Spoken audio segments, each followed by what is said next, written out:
USDA believes farmers across the country will see significantly lower profits this year.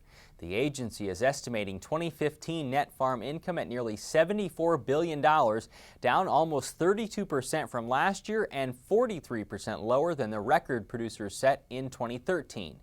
Crop receipts in the U.S. are projected to be down about 8% this year. Livestock receipts are estimated to be about 5% lower. We recently talked with Tina Barrett from Nebraska Farm Business Inc. to get an update on costs and returns for Nebraska, starting with a preliminary look at net farm income for her group of Nebraska producers in 2014. Yeah, it looks like net income is down slightly, but maybe not as down as far as we thought. Certainly had a significant livestock influence in that change.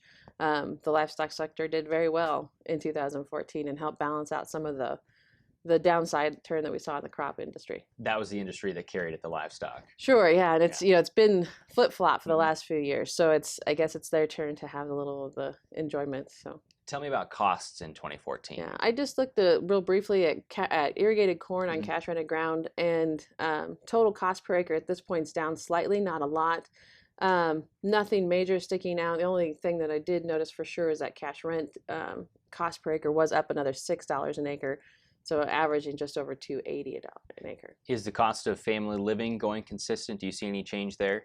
If there's any change, it looks like it's going to be slightly higher. Early numbers are looking in that 110 range versus 100 that it's been for the last 2 years.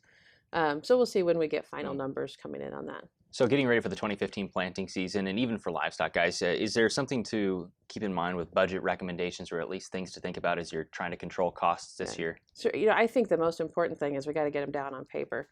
I'm always surprised with producers who think they have an idea of what their costs are. When we get them all put together, that they're surprised. And so I don't want anybody to be surprised by losses in this year.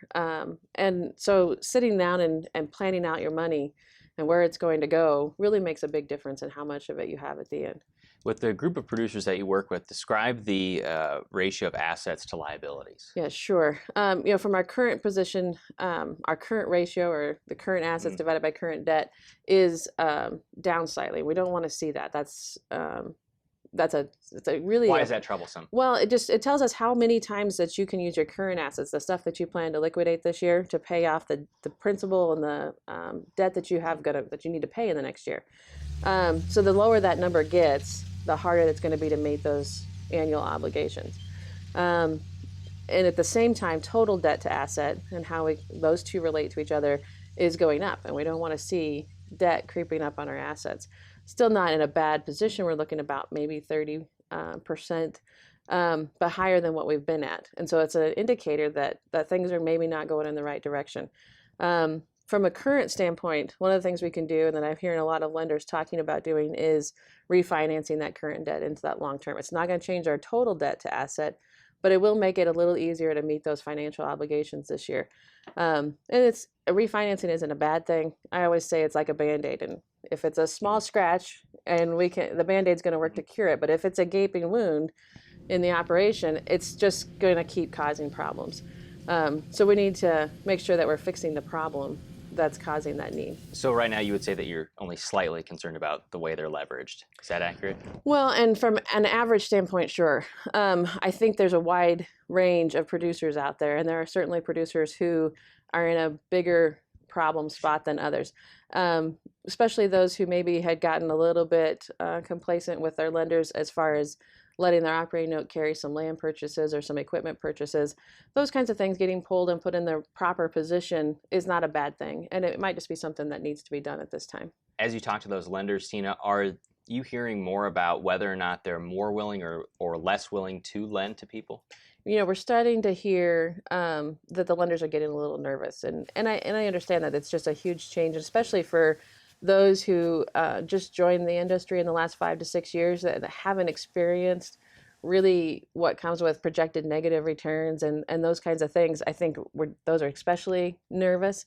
And so we just need to be aware of that agriculture is still a cyclical business, that we're going to have highs and lows.